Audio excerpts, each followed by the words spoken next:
Sä opiskelet lääketieteellisessä. Minkä takia just lääketieteellinen?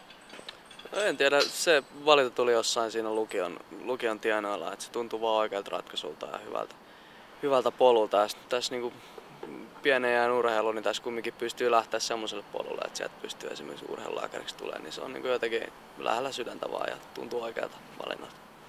Oliko se selkeä valinta, että sä lähdet opiskelemaan myös kilpauran ohella?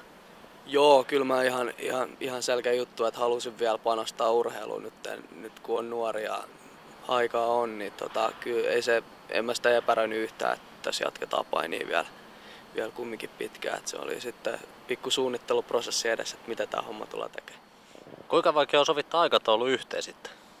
No se aika tiukkaa pakettiahan se on, että aamulla yleensä joku pieni treeni ja sitten siihen väliin kouluun ja illalla uudestaan treeni. Että kyllä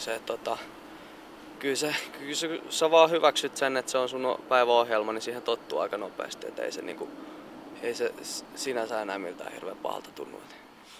Sä oot myös urhean jäsen. Millä tavalla se on jeesannut sua tässä? No urhean kautta saa tukea, että jos sulla on jotain on pitkiä leirejä tai jotain semmoisia, että ei kouluun pääse, niin siellä urheilussa on yhteishenkilöt, jotka auttaa sua järjestelemään näitä asioita ja suunnittelemaan kursseja, vai jotka niin olisi itse välillä mahdotonta tehdä, että sä et itse pääse, tai sulla olisi sellaisia yhteyksiä, mitä heillä urhean yhteishenkilöillä on, että ne auttaa sua järjestää näitä kouluasioita ja sitten kaikennäköisiä kuntosalikortteja on tullut sun muuta, että pääsee puntilla käymään missä haluaa. Missä vaiheessa sun opiskelut on tällä hetkellä? Tällä hetkellä nyt alkoi toinen vuosi, että 1 vuosi on ollut takana ja tässä vielä 4 vuotta taitaa olla edessä, reilut 4 vuotta ja sitten sen jälkeen erikoisesti, mutta aika alkutaipaleella ollaan vielä. Aikaa on vielä. No niin Rolle, päivällä oltiin koululla ja nyt ollaan täällä salilla. Kumpi on tutumpi paikka? No kyllä tää sali on tutumpi. Täällä on tullut pyörittyä 4-vuotiaasta asti, niin täällä on kuin kotona, että tänne on aina hauska tulla illalla. Purkaa tunteita ja muutenkin rentoutua.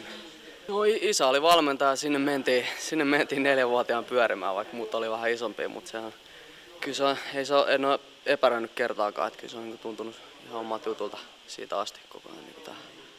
Kuinka sä käyt treenaamassa? No sen verran niin joka ilta on iltatreenit ja sitten aamuisin joku kolme päivää aamuisin vähintään ja sitten niin jos on leiri, niin totta kai pari kertaa päivässä, mutta tommonen 10 kertaa viikossa on semmoinen keskiarvo suunnilleen. Ja ajallisesti se on? Ajallisesti joku 20 tuntia. Sen niin puolin ja toisin riippuu vähän treeni-intensiteistä, miten kovaa vedetään.